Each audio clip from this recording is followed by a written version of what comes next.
राम राम जी, जय श्री राम। हर हर महादेव। मेरा नाम बाबा रामदास और आप देख रहे हैं वज्र घोष। मैं एक बहुत महत्वपूर्ण विषय पे आज आपसे चर्चा करने जा रहा हूँ। पिछले दिनों दिल्ली की एनआईए कोर्ट ने कश्मीर की एक औरत, महिला जानबूझ के नहीं बोल रहा हूँ, औरत आसिया अंदरबी को आजीवन कारावास, वो 20 साल वाली नहीं, आजीवन, जो जिसमें अंतिम सांस तक जेल में रहना होता है, वो वाले कारावास की सजा सुनाई। ये आसिया अंदरबी जो है, ये एक कश्मीर की अलगाववादी नेता है और एक संगठन इसने बनाया था 1988 में। उसका नाम था दुख्तरान मिल्लत। दुख्तर बोलते हैं औरत को या बेटी को, और मिल्लत होता है आई थिंक समाज या ऐसे, द मिल्लत ऐसा एक वर्ड है, समाज की बेटी या देश की बेटी या इस टाइप का मान लीजिए। मिल्लत का एग्जैक्ट मुझे वर्ड मीनिंग नहीं मालूम है, पर उसका भाव यही है कि देश की बेटी या समाज की बेटी या कौम की बेटी। मिल्लत से ही शायद मिल्ली काउंसिल जैसे वर्ड्स निकले होंगे, मिल्ली।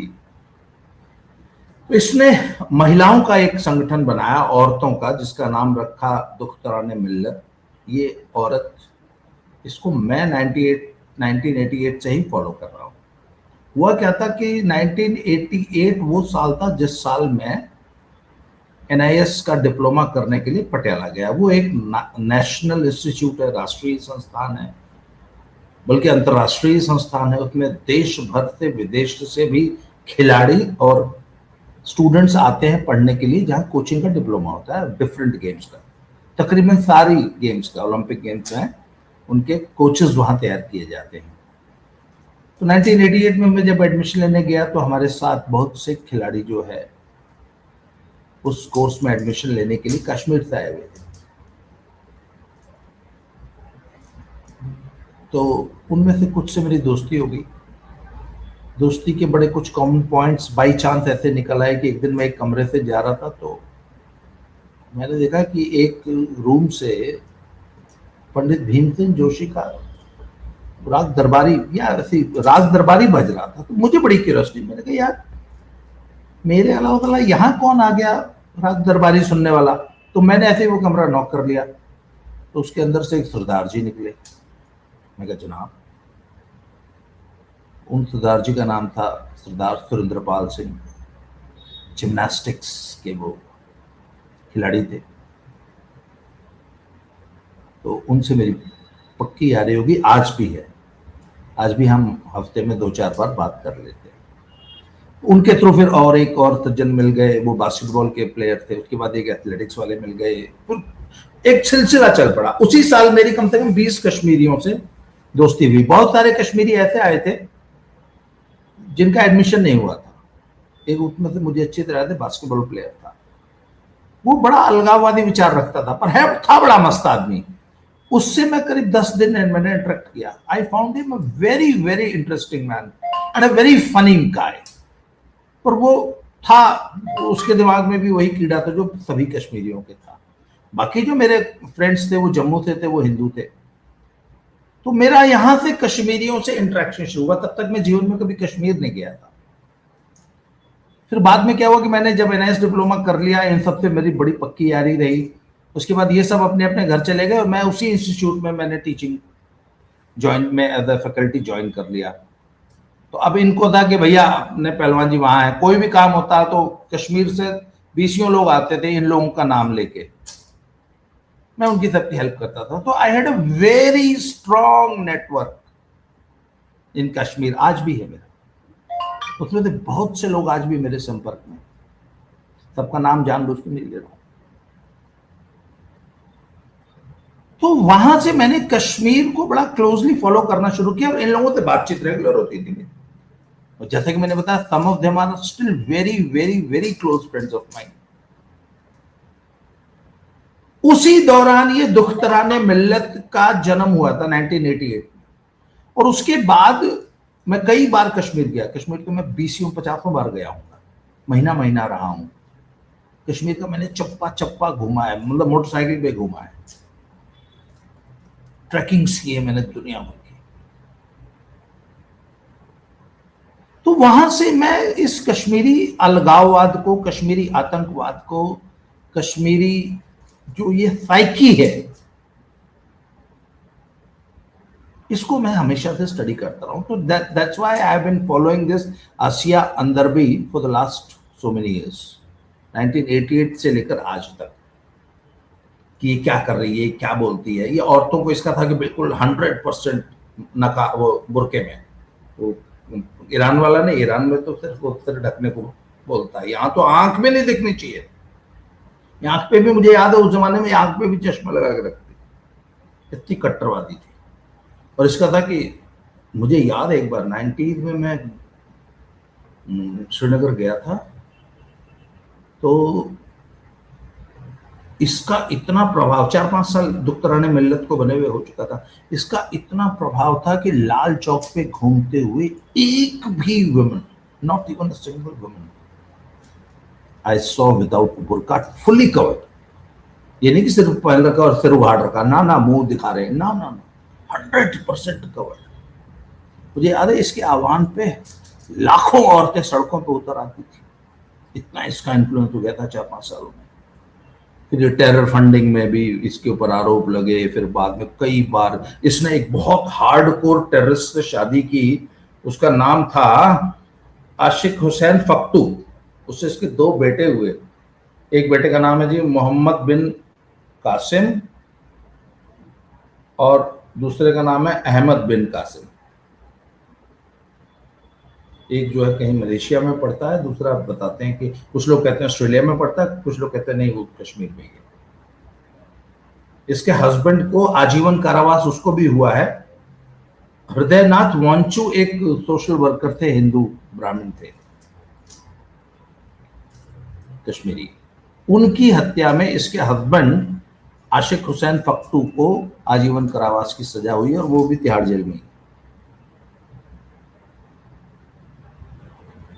इसके 2 बेटे हैं। अच्छा एक चीज, इसकी टेरर फंडिंग में वो जो पत्थरबाजी होती थी, बच्चों को इकट्ठा करना, उसमें सब में इसका रोल बहुत रहता था कि इसने लड़कियों तक को पत्थरबाजी सिखा दी थी। इसके अलावा अलगाववादी विचारधारा, फंडिंग करना। अच्छा, इसका कभी भी आजादी की बात नहीं की इसने, ये she always wanted to join Pakistan, कि कश्मीर को मुक्त कर, भारत ने कश्मीर पे कब्जा कर रखा है, उसे मुक्त करके हम पाकिस्तान के साथ मिलाएंगे, ये इसकी डिमांड रहती थी। तो फिर अच्छा, ये 2090 के बाद लगातार जेल आती रहती थी, जाती रहती थी, सुर्खियों में ये हमेशा रही अखबारों में। अच्छा, मेरे एक दोस्त थे जो कि थे तो पेशे से बास्केटबॉल कोच, पर वो साथ साथ पत्रकारिता भी करते थे, और वो एक स्थानीय जम्मू के एक स्थानीय अंग्रेजी अखबार जो कि राष्ट्रवादी अखबार था, उसके संपादक रहे कई साल। उनसे मेरी रेगुलर कश्मीर के अलगाववाद पे और आतंकवाद पे चर्चा होती थी। उनसे मुझे बड़ी इंसाइट्स मिलती थी कि कश्मीरी सोचते कैसे हैं, इनका क्या टारगेट है, उद्देश्य क्या है, ये पूरे के पूरे प्रदेश को इन्होंने कैसे अपने इन्फ्लुएंस में लिया है, कैसे ये बच्चों को जो है आतंकवाद और अलगाववाद के रास्ते पे चलाते हैं, कैसे उनको डॉक्ट्राइन करते हैं, कैसे उनको इन्फ्लुएंस करते हैं, कैसे उनका ब्रेन वॉश करते हैं। तो उसमें मैंने देखा कि आसिया अंदरबी जैसे जो लीडर्स थे ना, इनकी बड़ी कल्ट फॉलोइंग। फिर बाद में मोदी जी के आने के बाद इन पे शिकंजा कसना शुरू हुआ। फिर बाद में तो 370 हट जाने थे, इनकी कमर ही तोड़ दी मोदी जी ने तो। पर 2018 में ये अरेस्ट हुई, और 2018 से लेकर मतलब मोदी जी के सत्ता में आने के 4 साल बाद, और उस वक्त याद है मुझे, ये मनोज सिन्हा जी जो है लेफ्टिनेंट गवर्नर बन गए थे कश्मीर के। तो वहां से इसकी गिरफ्तारी हुई। इसके ऊपर एक बड़ा जबरदस्त फुल प्रूफ केस हुआ, टेरर फंडिंग का केस हुआ, कि कैसे करोड़ों रुपए जो है हवाला के जरिए और पूरे नेटवर्क के जरिए आते हैं और कैसे आतंकवादियों को बांटे जाते हैं, कैसे आतंकवादियों को लोकल सपोर्ट तैयार किया जाता है। फिर उसमें जब ये पकड़ी गई, इसका नाम आया, पकड़ी गई, फिर पूरा एनआईए ने पूरा बड़ा फुल प्रूफ केस बनाया और अब इसको जो है आजीवन कारावास की सजा हुई। इसके साथ दो औरतें और हैं, उनका नाम भी मैंने नोट किया है।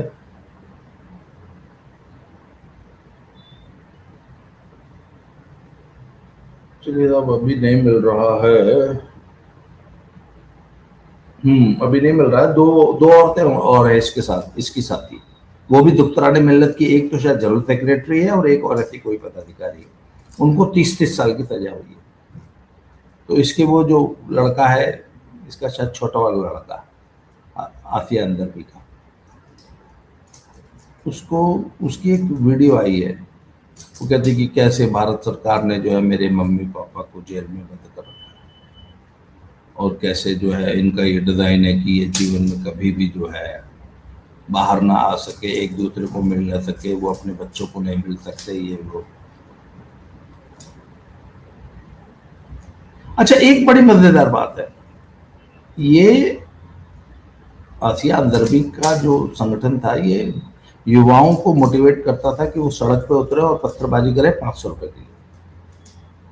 हम हमेशा से एक बात करें कि ये कश्मीर के जितने अलगाववादी आतंकवादी नेता हैं, ये कश्मीरी बच्चों को तो मोटिवेट करते हैं कि तुम आओ सड़क पे पत्थरबाजी करो, एजिटेशन में भाग लो, सब कुछ करो। अपने बच्चे इनके प्रॉपर एजुकेशन ले रहे हैं, देश के विदेश के सबसे अच्छे इंस्टीट्यूशन में पढ़ रहे हैं, अपना करियर बिल्ड कर रहे हैं। और आम लोगों के बच्चे जो हैं वो बेचारे पत्थरबाजी कर रहे हैं, पुलिस की लाठी डंडे खा रहे हैं, आर्मी की प्रताड़ना सह रहे हैं। अपने बच्चे इनके ऑस्ट्रेलिया में और न्यूजीलैंड में पढ़ाई कर रहे हैं, ऐश कर रहे हैं। फंडिंग इनके पास कमी नहीं, इनको करोड़ों रुपए की फंडिंग आज भी आ रही है। अब बात यह है कि एनआईए ने जो आजीवन कारावास की सजा सुनाई है, ये अच्छा एक चीज और है, एक और इतिहास बनाया है। किसी औरत आतंकवादी को, अलगाववादी को आज तक की सुनाई गई है सबसे बड़ी सजा है। जब वो कह रहा था, उसके लड़के का, आज मैंने एक वीडियो देखा, वो कह रहा था कि मेरी अम्मी को ऐसे पर दर्द होता है। तो मैंने कहा बेटा शुक्र मनाओ कि तुम्हारी अम्मी और तुम्हारे अब्बू कश्मीर में ये सब कर रहे थे। भगवान न करे तुम यूपी में होते ना कहीं, या कश्मीर में कोई एडमिनिस्ट्रेटर योगी आदित्यनाथ जी जैसा होता, तब तक कब की तुम्हारी अम्मी अब्बू की गाड़ी पलटवा देता। तुम शुक्र मनाओ कि तुम कश्मीर में थे तो ये सब कर पा रहे थे। खैर, अब इससे फर्क तो पड़ेगा। अच्छा, फर्क तो देखिए पिछले कई सालों से, जब से स्पेशली आर्टिकल 370 एबॉलिश हुई है, फर्क तो कश्मीर में पड़ा है, बहुत बड़ा फर्क पड़ा है। अब कश्मीर में ऑलमोस्ट 99% सिक्योरिटी है, शांति है, बच्चे पढ़ रहे हैं। मनोज सिन्हा जी ने एक बहुत अच्छा काम किया था। उन्होंने कहा था कि बच्चों को यदि इन एक्टिविटीज से हटा के